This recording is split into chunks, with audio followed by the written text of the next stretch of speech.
yaali leñol wakkilingol ha hewti leñol Pullo Fuuta ala ɓurɗo en wakkilade, ala ɓurɗo en arkise,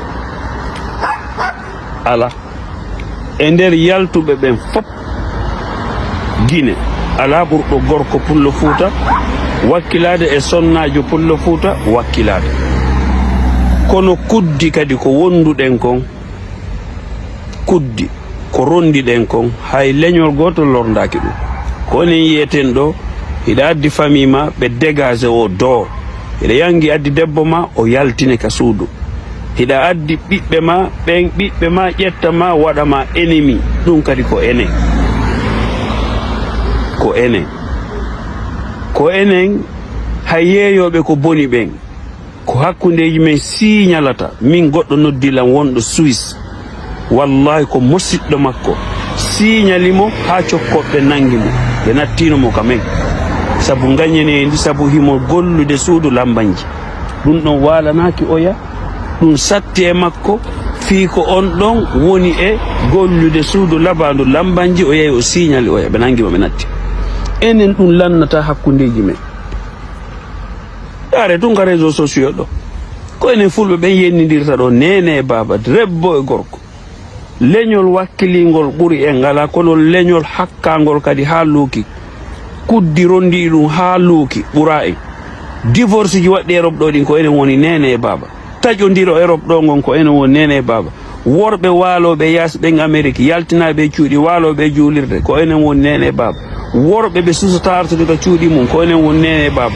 Worɓe jombuɓe tawa susta yaade yiida e rewɓe mum ɓe ara jirro e maɓɓe kono daraniɓe ka ndiyan hewtanta wuppo ko enen woni nene e baba. Ndaare o malien aya jombuɗo rewɓe nayo, ɗiɗo ɗo ɗiɗo to no janno waali ɓutti dokko.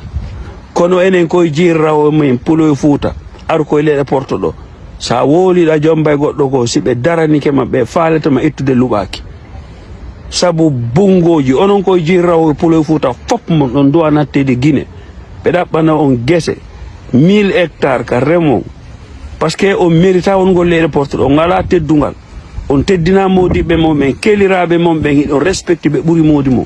Ko Guinée yiyata gorko mawɗo no yango darna suudu yaha Madina yalta yaha golle, o ndaara paykum ɓurku wonde fuyante waaloda e makko ɗon, o sonna on téléphone, o sonna on paɗe, o jonnamo coggu paquet cigarette hara on no beebinamo ɗon o wolata, kono moodi makko hay wolanimo o kukotirno o taƴotomo e baldi duuɓol. Ko enen fulɓe ɓen waɗi noon, ko gonga moɗon wolande.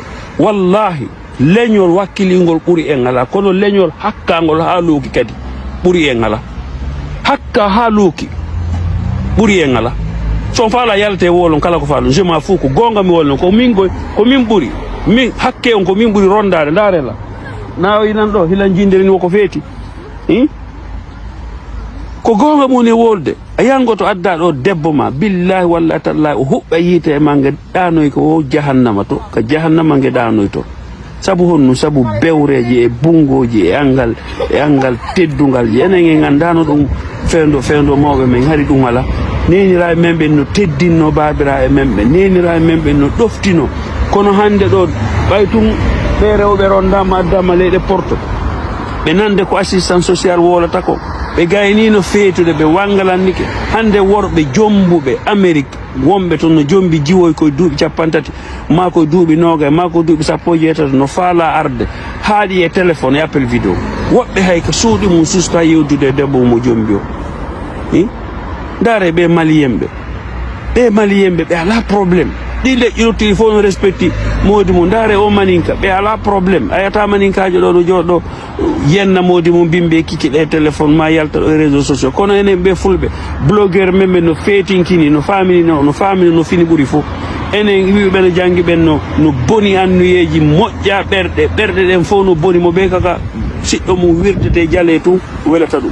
En sansay fanni man tan en sansali ko ni wonirten ha ñande yawmo yuba sunna. Yimmoɗen kan lahira yahen to heɓoyen probléme par ce que ɓerɗe woɓɓe men moƴƴa en yiɗidira en yiɗidirana. Ko gonga mi waɗa.